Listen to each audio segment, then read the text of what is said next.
Perfecto, amigos, bienvenidos. Entonces, cualquier cosa que necesiten, el chat, aquí estamos para ayudarles. Y Huguito, el cuarto es tuyo. Perfecto, muchas gracias, Samu. Gracias a todos, gracias por la invitación. Bueno, ya me presentaron, pero bueno, mi nombre es Hugo y aquí estoy para servirles, ¿no?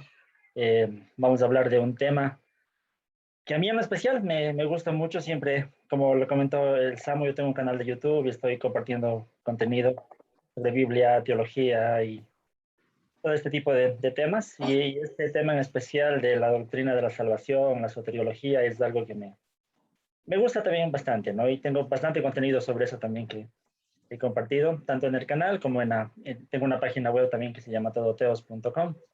También si alguien algún rato desea visitarnos. Entonces, gracias por la oportunidad de poder compartir este tema. Me imagino que puedo compartir pantalla, Samu, tal vez. ¿Se puede habilitar eso? Sí, creo que tienes la opción ahí. Pruébale. No, dice que está inhabilitado. Dame un segundito. Porfa, sería bueno si se puede hacerlo.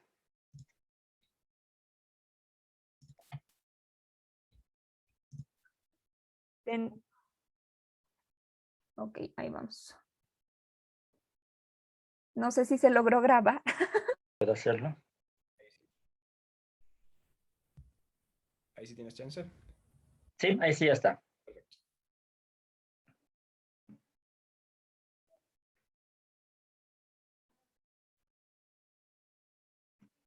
Un momentito nada más.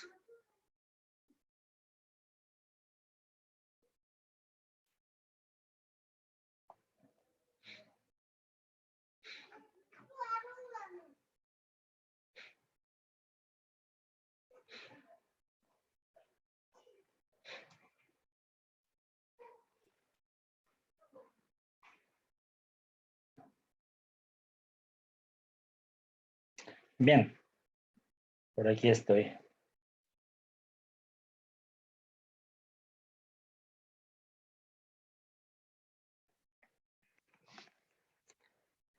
Bueno, mis queridos jóvenes, el tema que me tocó compartir el día de hoy, el título estaba bastante sugerente, ¿no? La salvación se pierde, no se pierde, es una pregunta que lleva siglos, casi toda la historia del cristianismo, y vamos a ver si lo podemos resolver en este campamento, aunque no lo creo, ¿no? Es uno de los grandes temas controversiales de la teología cristiana, pero para poder llegar a ese punto tenemos que entender todo lo que es la doctrina de la salvación, especialmente el tema de la predestinación. Entonces, quisiera que porque quiero que en este taller nos centremos un poco en lo que es el estudio de esta doctrina, de la doctrina de la predestinación.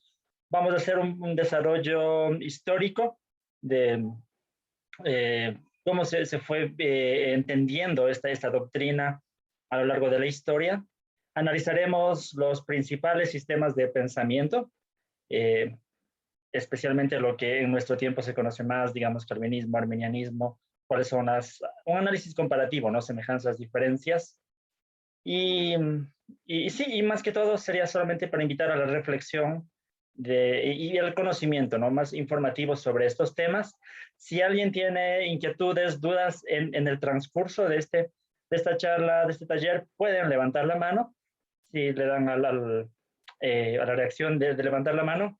No sé si yo puedo verlo, pero tal vez me salga una notificación de que alguien está levantando la mano y podemos interactuar. Puede ser esto bien interactivo, ¿no?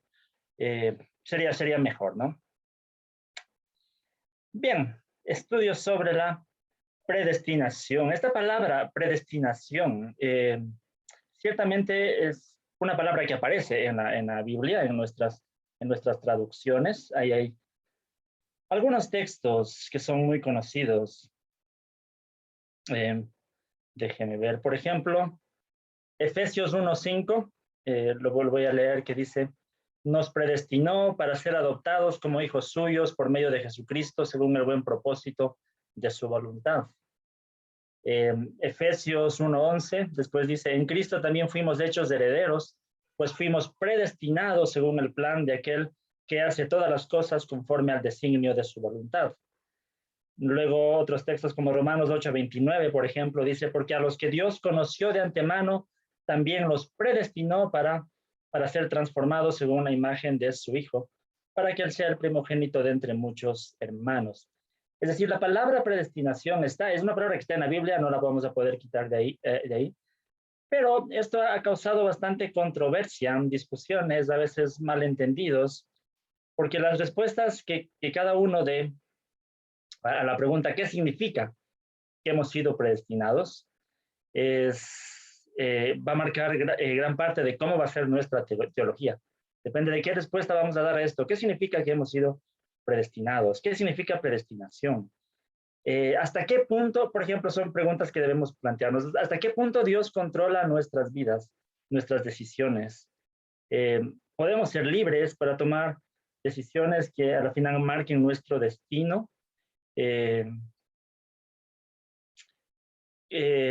Bueno, especialmente en el cristianismo sabemos que el ser humano tiene que enfrentarse a dos destinos posibles, o a la vida eterna con Dios o a la condenación eterna. La pregunta es, ¿podemos nosotros en realidad decidir cuál va a ser nuestro destino? ¿O tal vez eso ya fue decidido por Dios en algún momento? En definitiva, como digo, la respuesta que demos a estas preguntas va a marcar gran parte de nuestra teología y es el problema que cuando se han dado diferentes interpretaciones a estas inquietudes es que ha habido conflictos dentro del cristianismo. Entonces eso es lo que vamos a ir viendo, cómo se ha entendido esta doctrina, ¿no? Bien, entonces como decía, cuando vamos a la Biblia a buscar una respuesta, nos vamos a encontrar con gran cantidad de pasajes que van a hacer hincapié en la responsabilidad del ser humano, en que al final el ser humano tiene que tomar una decisión, ¿no? La Biblia dice, cree en el Señor Jesucristo y serás salvo, o el versículo más conocido, Juan 3:16, que dice que Dios amó tanto al mundo que entregó a su Hijo para que todo aquel que en Él cree no se pierda, mas tenga vida eterna. Hay muchos textos que hablan de la responsabilidad del ser humano de tomar una decisión, pero al mismo tiempo nos encontramos con estos otros textos que hablan de una predestinación, de que de alguna forma Dios ya tomó esa decisión por nosotros hace mucho, o en la eternidad, se podría decir. Entonces, en la Biblia hay una tensión, no podemos negar lo que hay una tensión, ¿sí? Es por eso que hay diferentes sistemas de interpretación en esta tensión que hay entre la responsabilidad del ser humano y la soberanía en ese sentido de Dios, decidiendo el destino de los seres humanos. ¿Cómo se ha ido entendiendo esta doctrina a lo largo de la historia, ¿no? Vamos a hacer un pequeño recorrido histórico. En la iglesia primitiva, ¿no? Hablando específicamente de los escritos se conoce padres apostólicos, son los primeros escritores después de los apóstoles. Después de ellos hubo una serie de escritores que se les conoce como los primeros apologistas, por ejemplo. En esta etapa de la teología cristiana, no existía todavía una teología sistemática, ¿no? Un manual de doctrina bíblica, donde uno puede encontrar sobre cada tema, a ver qué es lo que la Biblia nos dice sobre la salvación, qué es lo que la Biblia nos dice sobre los eventos futuros, qué es lo que la Biblia nos dice sobre el pecado. No, nadie se había puesto a escribir una teología sistemática o un manual de doctrina en este tiempo, ¿no? Entonces, pero lo que sí podemos decir es que en este periodo de los padres apostólicos y los primeros escritores cristianos, hay un énfasis muy fuerte en cuanto a la libertad del ser humano, ¿sí? En cuanto a la responsabilidad del ser humano, en cuanto a las obras. Eso no se puede negar, que ellos insistían mucho en la responsabilidad del ser humano más que en un determinismo divino, ¿no? Eso era más o menos el ambiente de la iglesia primitiva. Luego, avanzando unos siglos más adelante, nos podemos encontrar con el conflicto de Agustín y Pelagio. Es aquí donde se empieza a sistematizar ya esta doctrina, esta tensión teológica, ¿no?, entre la soberanía de Dios y la responsabilidad del ser humano. Agustín de Hipona, un gran teólogo conocido en la iglesia cristiana, que nació en el año 354 después de Cristo en el norte de África. Fue una persona, Agustín, que en su juventud recorrió varios enfoques filosóficos antes de llegar al cristianismo. Atravesó el camino de los maniqueos, también era cierta perspectiva filosófica de aquel tiempo. Pero Agustín tiene un libro que se llama Confesiones, cuenta que él no encontraba respuestas a grandes inquietudes que él tenía en la vida, especialmente con el problema del origen del mal. ¿Cómo se origina el mal en el mundo, ¿no? Por lo general, la filosofía de los maniqueos que Agustín seguía era bastante determinista en este sentido. De alguna forma, todo ya estaba determinado. Y si todo ya está determinado y hay un Dios que creó todas las cosas, de alguna forma ese Dios también tuvo que ver en cuanto al origen de la maldad, también lo determinó. Y eso obviamente a Agustín no le cuadraba mucho. Después atravesó un camino filosófico que era más neoplatónico, también se conoce, ¿no?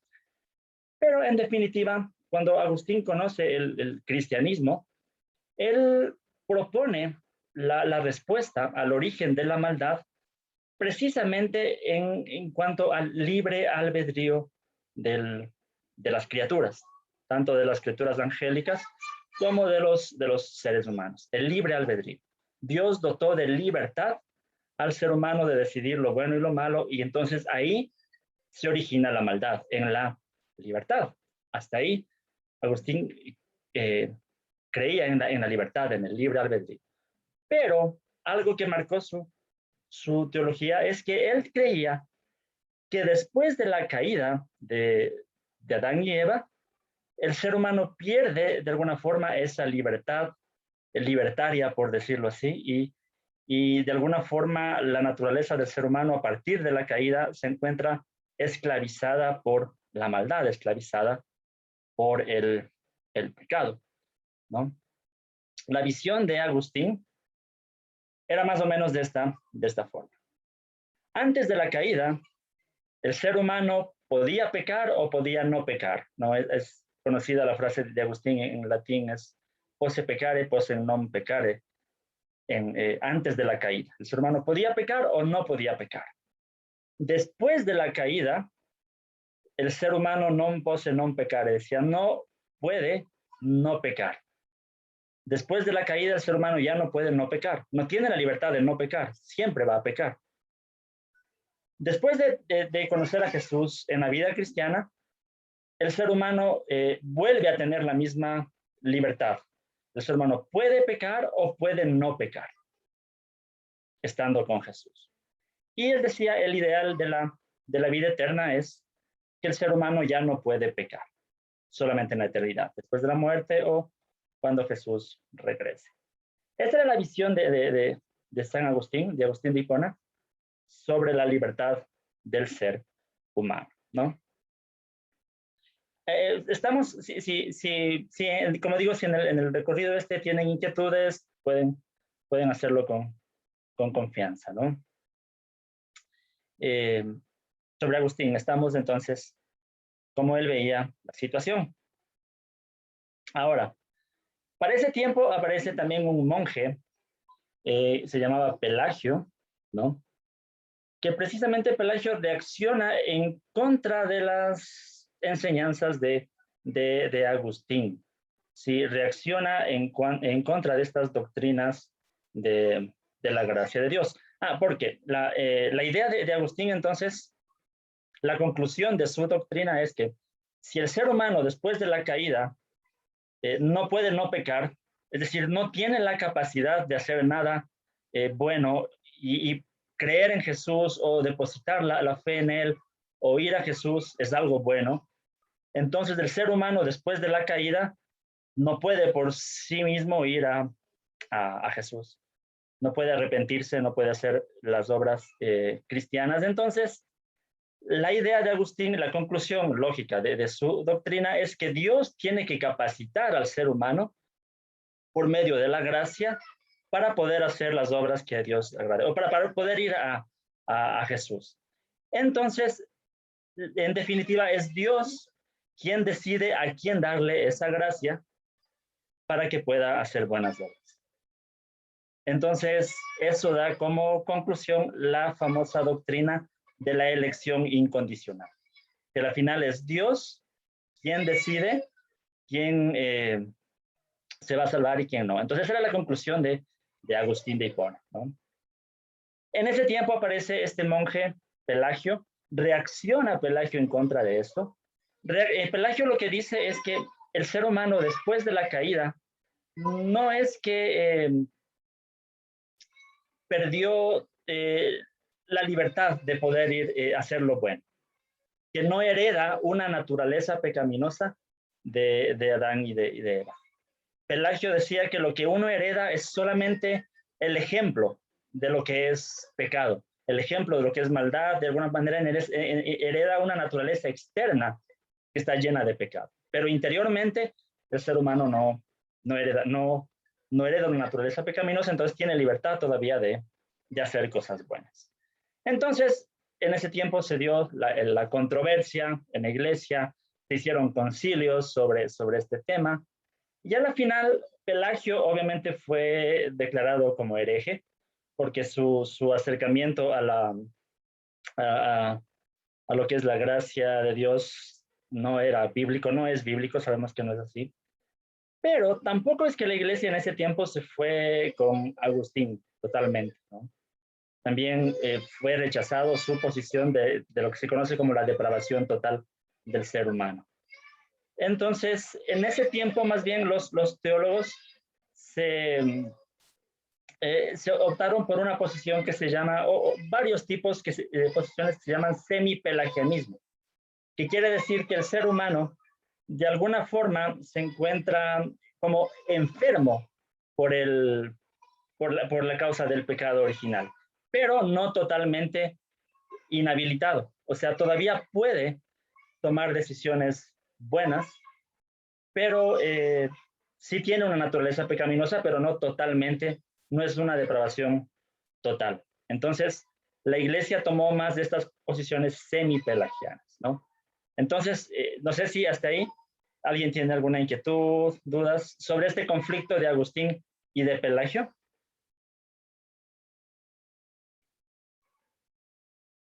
Si es que estamos, podemos avanzar, ¿no?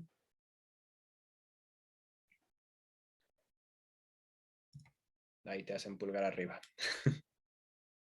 Ya. Sí. Me imagino que sí puedo ver cuando alguien levanta la mano, ¿no?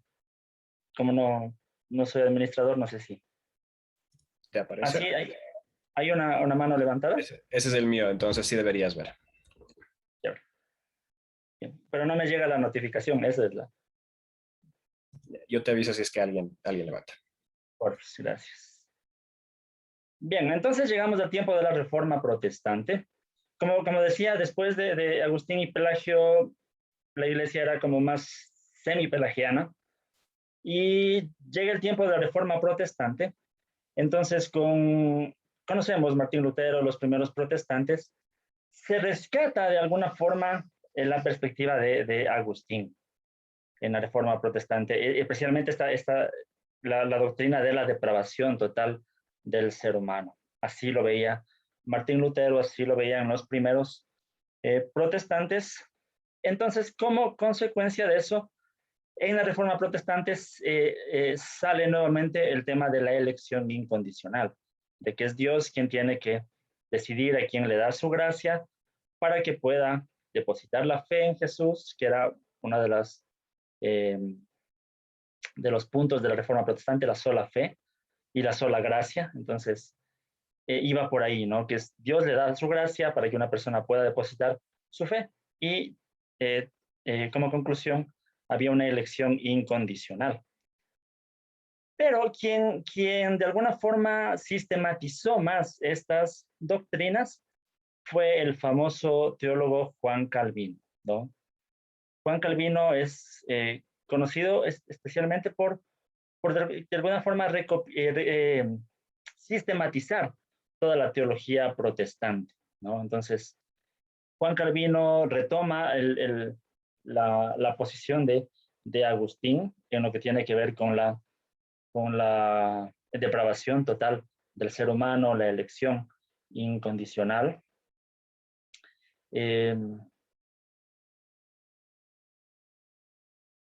Calvino sin embargo, hay ciertas diferencias, ¿no? Muchas veces se piensa que Agustín y Calvino pensaban parecido, pero en realidad no era tanto así. Ese tema de la depravación total estaba en los dos, pero en Agustín era más el énfasis en la gracia de Dios, en la misericordia, mientras que Calvino tenía un énfasis más en la soberanía de Dios para llegar a sus conclusiones teológicas, ¿no? Por comentar. Ahora, sí, ahora en ese tiempo aparece otro teólogo. Bueno, es unas décadas posterior a Juan Calvino, aparece el famoso Jacobo Arminio. Jacobo Arminio era un teólogo calvinista también, ¿no? En algún momento a Jacobo Arminio se le pidió participar en un debate para defender él la doctrina de la elección incondicional. Arminio era calvinista. Cuando Arminio empieza a estudiar esta doctrina de la elección incondicional, bueno, hubo cosas que no estuvo de acuerdo con Calvino. Y Arminio propone algo diferente. Él estaba de acuerdo también, ojo, Arminio estaba de acuerdo también con Agustín en cuanto al tema de la depravación total. Arminio estaba de acuerdo que de igual manera que el ser humano no podía por sí mismo creer en Jesús, depositar su fe en Jesús, entonces necesitaba de la gracia de Dios. Por eso es que Arminio no es semipelagiano. Muchas veces se lo acusa en ese sentido, pero no es así. Arminio creía en la incapacidad del ser humano de creer en Jesús y necesitaba la gracia de Dios.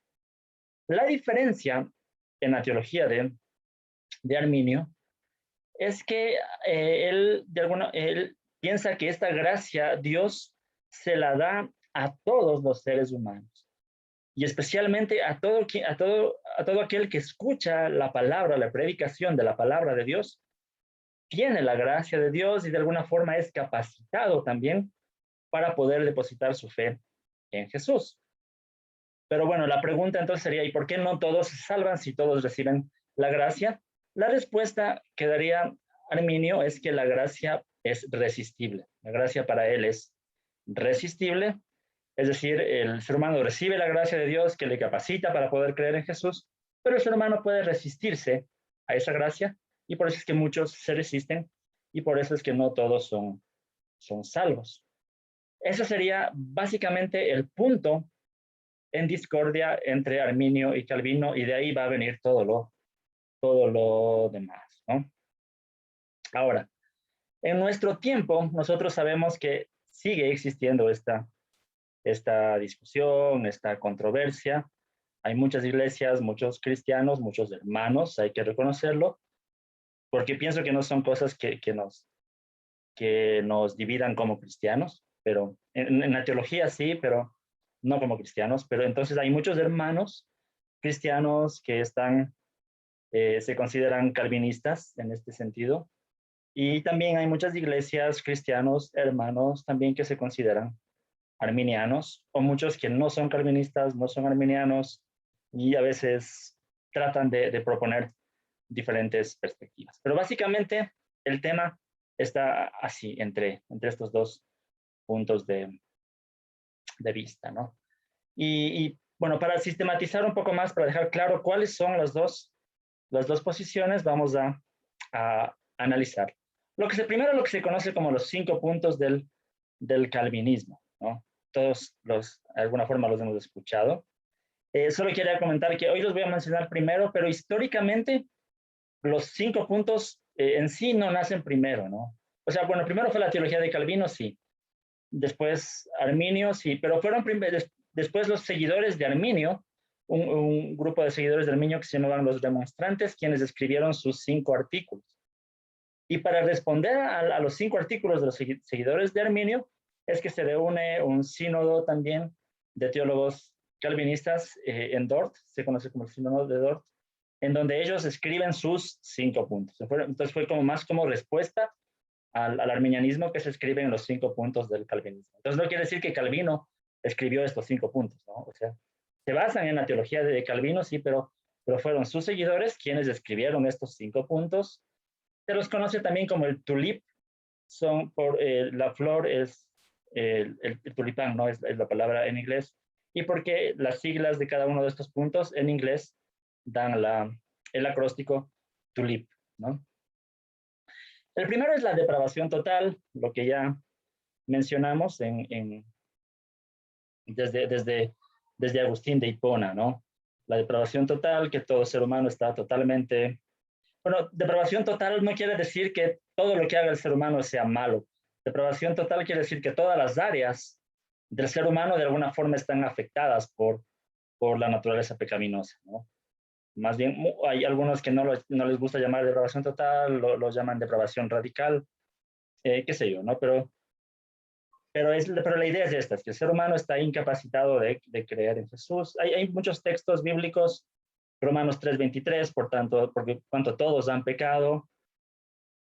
Todo el capítulo 3 de Romanos, ¿no? Es muy importante sobre esto. Dice, no hay ninguno justo, no hay quien busque a Dios, no hay quien haga lo bueno, etcétera, ¿no? Entonces, este es el tema de la depravación total, el primer punto. El segundo punto es la consecuencia de esto que yo les había comentado, que es la elección incondicional. Lo que les había comentado. Entonces es que Dios es quien en la eternidad decide quién va a ser salvo y quién no, ¿no? Esta decisión ya está en la soberanía de Dios. Él va a decidir a quién darle su gracia y a quién no darle su gracia. Esto es lo que se conoce como la elección incondicional, ¿no? Textos que avalen esto, pues, los mismos que ya mencionamos al inicio sobre la predestinación de Efesios 1:5, Efesios 1:11, Romanos 8:29, donde se habla del tema de la predestinación, de que es Dios quien predestinó quién va a ser salvo y quién no. Entonces, esa es la elección incondicional. El tercer punto es el de la expiación limitada. También es una consecuencia de lo anterior. Si Dios ya decidió que solo ciertas personas van a ser salvas, entonces la muerte de Jesús en la cruz no tiene sentido de que sea para pagar el pecado de todos los seres humanos. Entonces la muerte de Jesús en la cruz, como consecuencia de esto, fue solo para pagar el pecado de los elegidos. Y por eso es de expiación limitada. Jesús murió en la cruz solamente por los elegidos. Para justificar este punto de vista, pueden usar textos como Juan 10:11, en donde Jesús dice que Él es el buen pastor y el buen pastor da su vida por las ovejas, ¿no? Entonces dicen, Jesús da la vida por las ovejas, no por los demás. O Efesios 5:25, donde dice Jesús que Jesús amó a la iglesia y dio su vida por ella. Entonces muchos dirán, Jesús dio la vida por la iglesia, no por todo el mundo.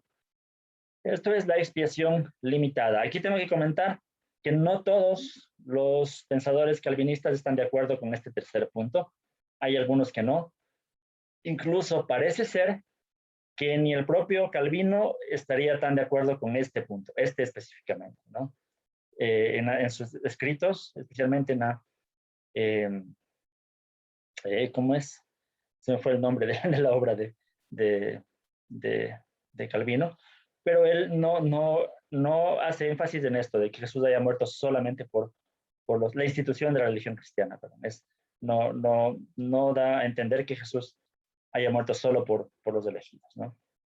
Pero en el tulip hoy se le considera como el tercer punto del calvinismo. El cuarto punto es el de la gracia irresistible. ¿Qué quiere decir? Que si Jesús da su gracia o Dios da su gracia a cierta persona, Esta gracia lo que hace es regenerar el corazón de la persona, de manera que si la persona, su corazón ya es regenerado, pues no se va a resistir a esta gracia. Y de su propia voluntad va a creer en Jesús, porque su corazón ya está regenerado. Entonces, por eso es que la gracia es irresistible. Si Dios le da de su gracia a esta persona, la gracia incluye la regeneración, entonces la persona no se va a resistir y necesariamente va a creer en Jesús, ¿no? Para eso se pueden usar muchos textos del capítulo 6 de Juan, donde Jesús dice que nadie puede venir a mí si el Padre no le trae, eh, o todo lo que el Padre me da vendrá a mí, qué sé yo, ¿no? Que es la gracia de Dios la que trae irresistiblemente a las personas a Jesús. Bien, y el último punto es precisamente el punto de la perseverancia de los santos.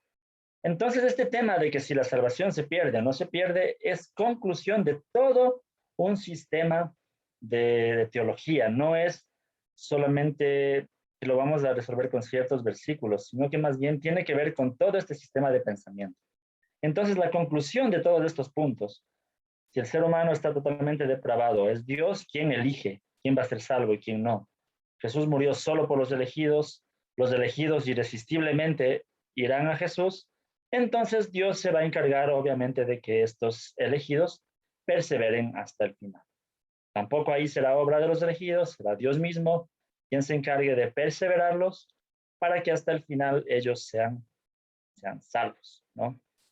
Esa es la doctrina de la perseverancia de los santos del calvinismo. Entonces, ahí los 5 puntos del calvinismo. ¿Estamos? No sé si hay inquietudes, dudas, preguntas o comentarios. ¿Alguien quiere comentar algo? También puede hacerlo. Tengo una mano levantada. Richard.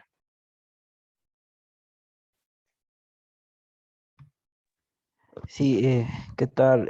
Buenas tardes con todos. Eh, bueno, primero agradecer, ¿no? Este estudio está muy interesante y pues a manera personal, ¿no?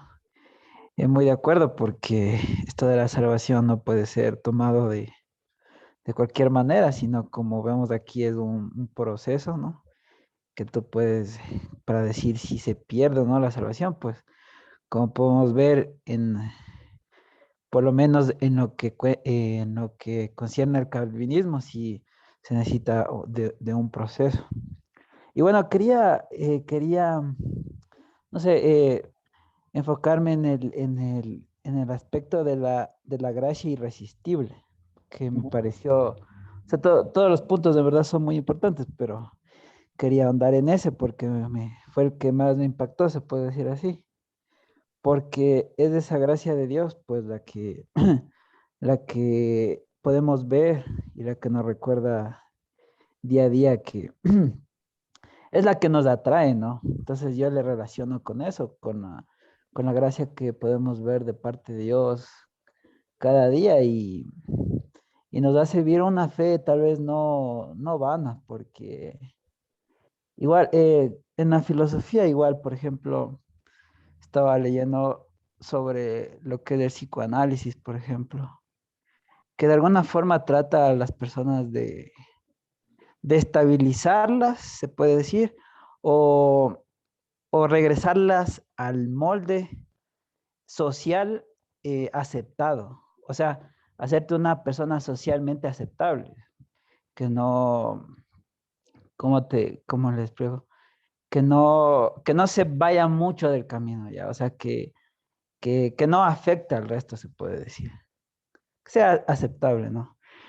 Pero también estaba leyendo de un término muy interesante que es del esquizoanálisis, que se puede decir que trata de una deconstrucción o una destrucción total de la persona, se puede decir así. Pero no de una mala manera, sino de una forma en que estereotipos sociales, ideologías, incluso cosas negativas que puede venir, originarse desde la familia, deben ser totalmente destruidas. Cosa contraria del psicoanálisis, que no, digamos, no llega a esas profundidades del ser, ¿no? Y bueno, ¿por qué menciono esto? Porque me parece que Dios hace algo semejante, algo parecido en nuestros corazones. O sea, eh, la mayoría de veces, no, en todas las ocasiones, sería así, me atrevo a decir, o sea, Dios se encarga de, de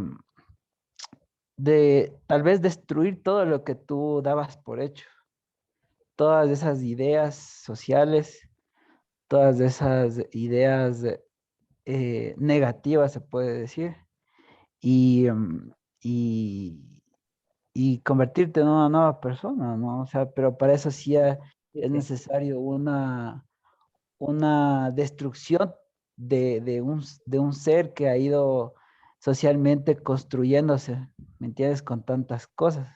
sí, sí, sí, Y sí, lo más Richard. interesante es que en este punto, ¿no? Que la gracia nos recuerda eso, ese primer instante, ese momento en que lo aceptamos y que sentimos eso especial, ¿no? Que a Sí, veces por el transcurrir del tiempo cristiano también a veces lo olvidamos, ¿no? sí, Y sí, eso Richard, sí. gracias. Yo entiendo el punto, entiendo tu punto y sí, estoy de acuerdo. Pienso que lo que tú comentas tiene mucho que ver con el tema de la depravación total y la gracia lo que hace precisamente es eso, lo que tú comentas, regenerar al ser humano, ¿no? Darle una nueva vida, un nuevo ser, cambiar su corazón, que es lo que el ser humano necesita, ¿no? No se trata de... Bueno, se podría profundizar mucho sobre la doctrina de la regeneración. Ahora vamos a ver después la diferencia precisamente con el arminianismo para comparar si es que el acercamiento a la gracia es diferente, porque tal vez también tiene mucho sentido como el arminianismo se ve esto. Y vamos a ver las diferencias. ¿Alguien más? Sebas estaba levantada la mano, por favor. Sí, o sea, no, yo solo quería hacer una pregunta que me surge a través de tal vez este comentario de, me choca un poquito la idea del calvinismo, porque ¿qué sentido tiene entonces tal vez cumplir lo que dice la Biblia cuando te dice que vayas y evangelices o que entregues el mensaje a todas las personas y que hables el evangelio a todas si al final y al cabo no todas van a ser salvas? No sé si la idea Sí, sí, quiero sí. expresar es clara, o sea, es como que entonces para yo poder evangelizar debería tener más sentido entonces yo poder saber quién va a ser, o sea, como que, entonces, ¿para qué le voy a hablar a todos si al fin y al cabo no todos van a ser salvos? Ese es más o menos como, ¿y qué puede responder alguien frente a eso? O sea, frente a esa pregunta desde el punto de vista del calvinismo. Sí. Sí, entiendo tu objeción porque precisamente también es una objeción que yo pusiera, personalmente yo pusiera. Lo que yo te puedo decir es lo que respondería un teólogo calvinista en ese sentido, es que al final nosotros no sabemos quién es elegido y quién no, y a la final Dios hace su obra usándonos a nosotros. Dios nos usa para llevar el Evangelio a todas las naciones, para que todos los elegidos de todas las naciones puedan creer por medio del trabajo nuestro. Entonces, para el calvinista, la idea está en dejarnos usar por Dios para que Dios cumpla su plan de salvar a los que Él quiere salvar. Esa es la respuesta que te daría un pensador calvinista. Pero en ese sentido, yo estoy contigo en objeción. Hay mucho que queda todavía y por eso vamos a ver mejor la oposición también contraria, ¿no? Bien, Gracias. para aprovechar un poco, entonces, el tiempo. Vamos ahora a ver los 5 puntos del arminianismo, ¿no? Pienso que es muy importante conocer eso también porque los 5 puntos del calvinismo son muy populares, hay mucha literatura al respecto, hay muchos teólogos conocidos, reconocidos, que afirman esa posición del calvinismo. Entonces, el problema es que está en cambio el arminianismo no es muy conocido como tal, sistemáticamente, y es muy importante conocerlo entonces. Primero, el primer punto en el arminianismo es una elección condicional. Vamos a ir a ver el contraste. En el calvinismo la elección era incondicional, porque es Dios quien, quien elige, ¿no? En el arminianismo, la elección es condicional. ¿Por qué? Porque Dios elige con una condición. La condición es la fe. Hay que creer. Entonces el arminianismo va a usar ahí todos los textos que hablan de cree en el Señor Jesucristo y será salvo. Para todo aquel que en él crea, no se pierda, mas tenga vida eterna. Porque por gracia sois salvos por medio de la fe. Entonces en el arminianismo la elección es condicional. Dios elige a los que creen, ¿sí? Dios elige con la condición de la fe. Y como digo, hay muchos textos bíblicos que avalan ese punto de vista. El segundo punto, entonces, en el arminianismo es la expiación ilimitada. ¿Qué quiere decir esto? Que Jesús se entregó en la cruz entonces por todos los seres humanos, porque todos tienen oportunidad de salvarse, pero la muerte de Jesús se hace efectiva, obviamente, solamente con los que creen. Pero el sacrificio de Jesús alcanza para toda la humanidad, pero se hace efectivo con aquellos que creen, que depositan su fe en Jesús. Ese es el tema de la expiación ilimitada. El tercer punto, ustedes pueden ver que es un punto que están de acuerdo. Calvinistas y arminianos están de acuerdo en el punto de la depravación total. El arminianismo enseña que el ser humano por sí mismo no puede ir a Jesús. Y quiero hacer hincapié en este punto porque hay mucha desinformación también sobre este punto y a veces se acusa al arminianismo de semipelagianismo, lo que comentaba. A veces se dice la diferencia es que en el arminianismo no creen en la depravación total. O el arminianismo cree que el ser humano no está totalmente depravado, que todavía puede creer, pero no es así. El arminianismo enseña que el ser humano no puede creer. El arminianismo enseña que el ser humano necesita de la gracia de Dios, porque los textos bíblicos avalan la depravación total, ya mencionamos los textos, ¿no? Entonces, el cuarto punto es el tema. El arminianismo cree en una gracia resistible. Es decir, que Dios le da de su gracia, de alguna forma esta gracia capacita a todo ser humano que escucha la palabra de Dios. Esta gracia le ilumina la mente, ¿no? Para que pueda en algún momento creer en Jesús, no por sus fuerzas, sino por la gracia de Dios. Pero esta gracia es resistible. El ser humano puede resistirse aún a esta gracia. Y hay textos bíblicos que los teólogos arminianos pueden usar, como Hechos 7:51, Esteban dice, ustedes tercos siempre resisten al Espíritu Santo. O sea, el ser humano resistiéndose al Espíritu Santo, que es el que le capacita al ser humano para poder creer. Como cuando Jesús decía, el Espíritu Santo les convencerá de pecado, de justicia, de juicio. Es el Espíritu Santo el que le convence al ser humano, pero el ser humano puede resistirse, ¿no? Dice Esteban, tercos, ustedes siempre resisten al Espíritu Santo. O en Mateo 23:37, Jesús dice, Jerusalén, Jerusalén, ¿cuántas veces quise tenerte como la gallina tiene a sus pollitos, pero tú no quisiste?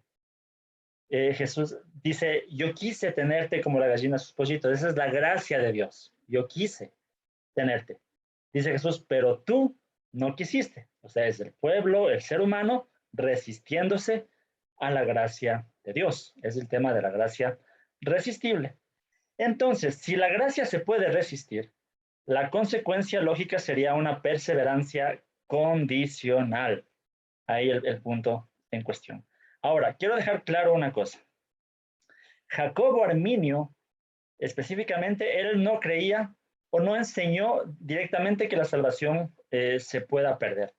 Jacobo Arminio dijo que en ese punto él quería que se estudie más el asunto y dejó abierto. Los primeros arminianos dejaron abierto este punto.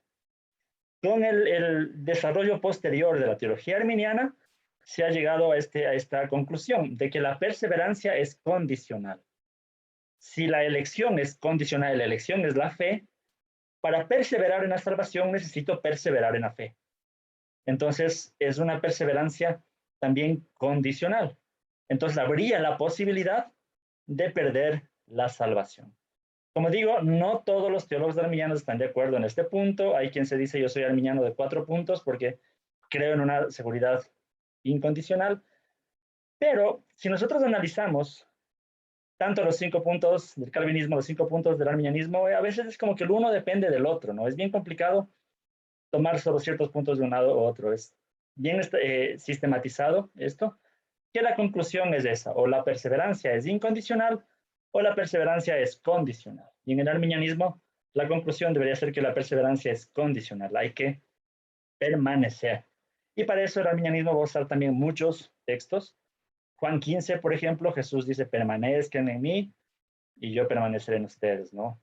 El que no permanece en mí no puede dar fruto. Luego dice incluso, si ustedes no dan fruto, mi Padre los cortará.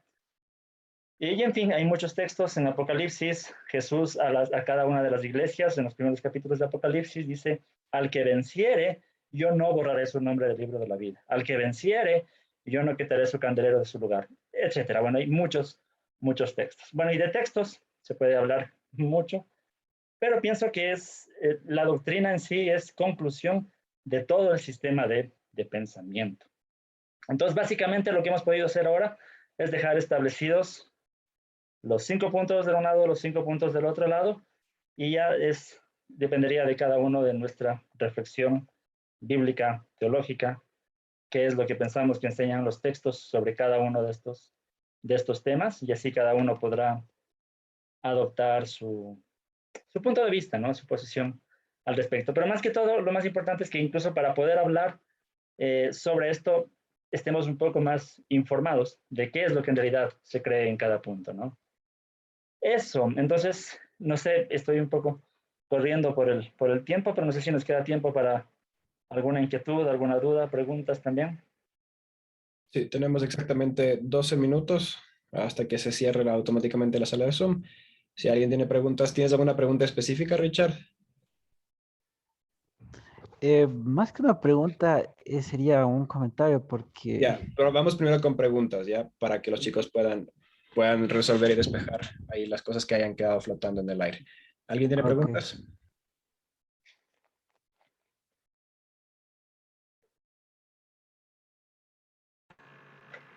Yo tengo una pregunta. Ok, Gavita. Y tú entonces, como, ¿qué podrías concluir de las dos cosas? O sea, ¿tú crees que estaría bien como tomar una posición o sería más puedo como hacer un champús de o sea, tomar cosas de lo uno y lo otro para no estar como ni totalmente en acuerdo con uno o totalmente en desacuerdo y no ser como tan imparcial?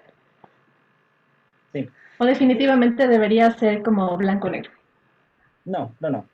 Yo pienso que nada es blanco y negro.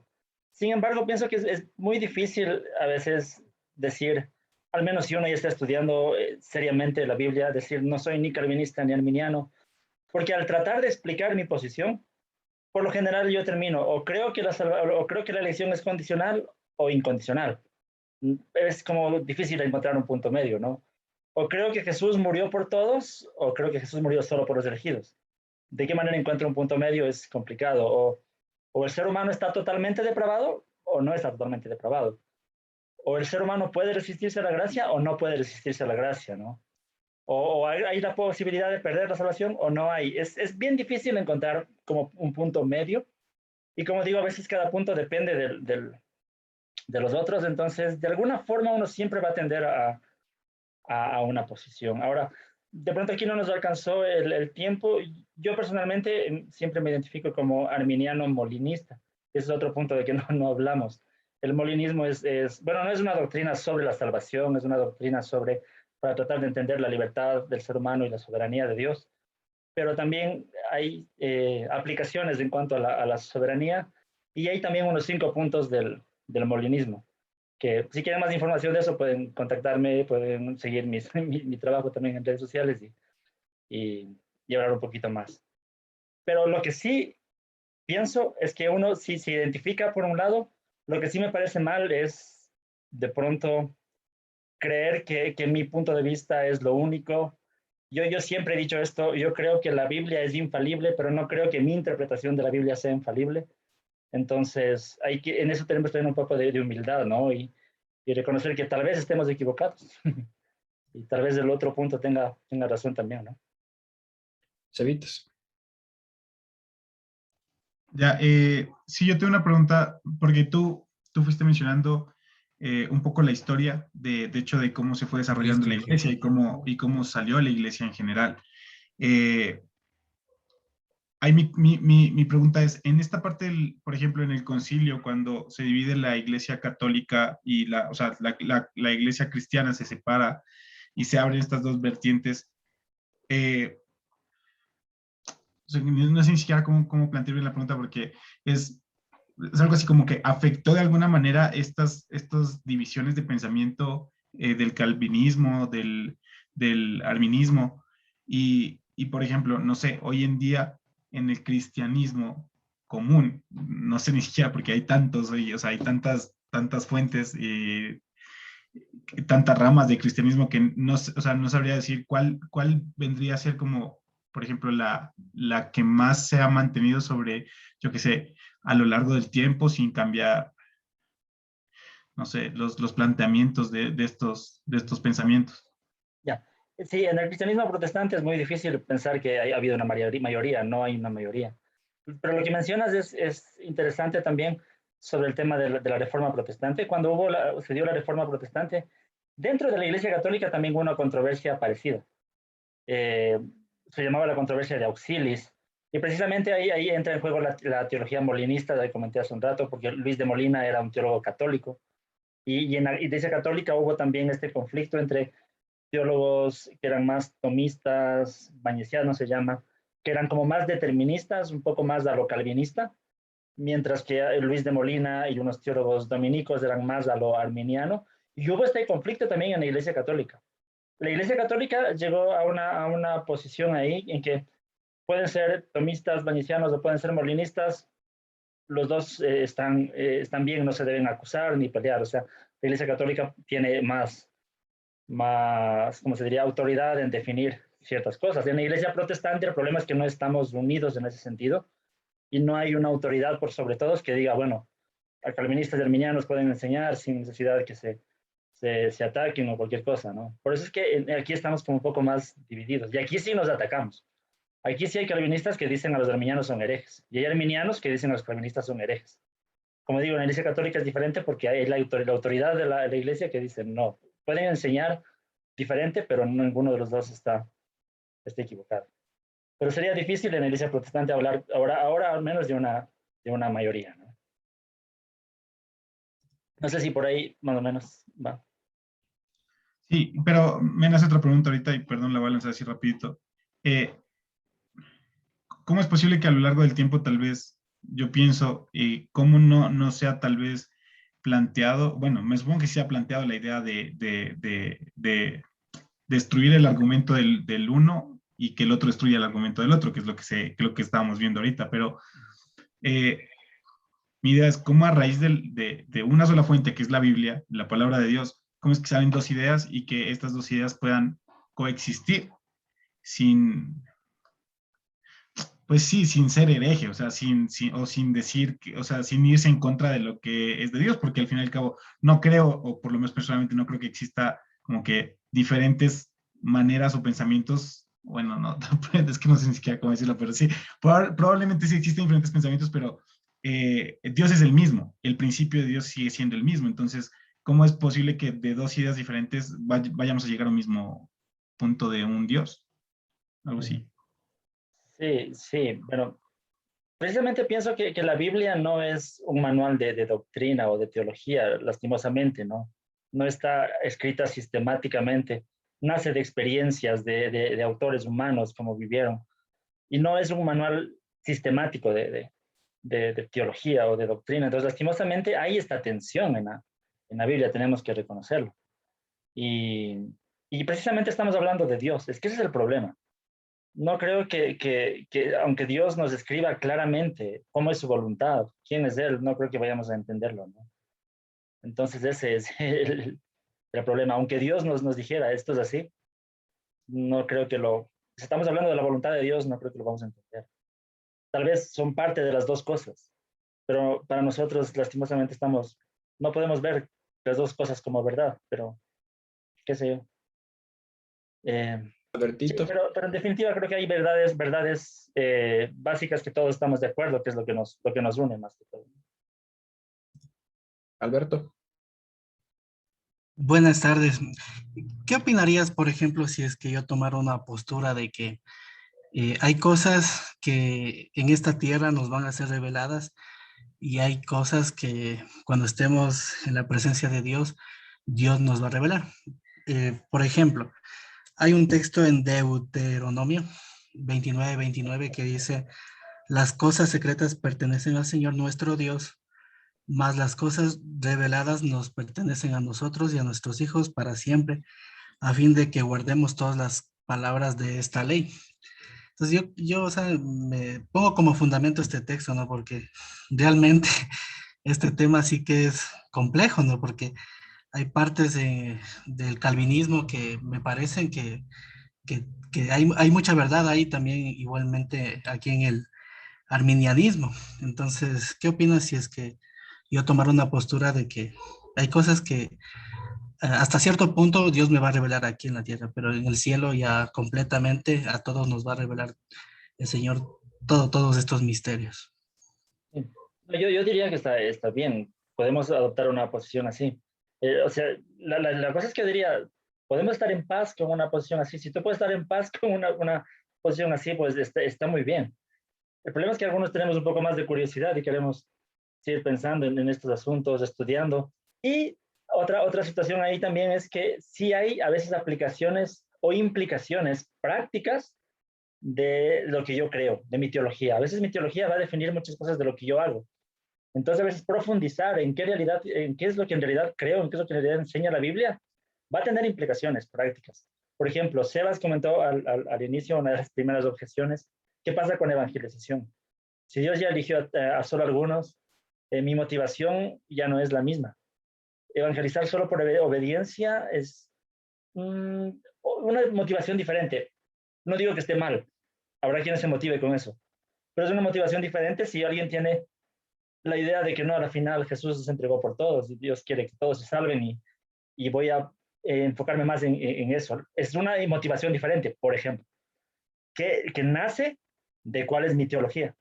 Entonces, de alguna forma, mi teología sí va a tener implicaciones prácticas en mi vida. Entonces, yo pienso que sí deberíamos un poco profundizar más en estos temas, pero obviamente si a veces no llegamos a una conclusión, está bien lo que tú dices. Al final, Dios nos revelará cuál es la verdad. Por algún rato lo entenderemos, qué sé yo. Pero y está bien, y está bien, también es válido, ¿no?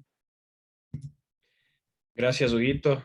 Nos queda literalmente un minuto y luego otro minuto extra para ir terminando. De parte de todos nosotros te agradecemos mucho y estamos ansiosos por escucharte tu introducción a Romanos, donde vamos a tener bastante contexto para entender mejor Romanos. Si es que alguno de ustedes, chicos, quiere seguir conversando o alguna pregunta extra por ahí que no lograron mencionarlo, vuelvo a mandar en el chat el canal de Huguito y también la página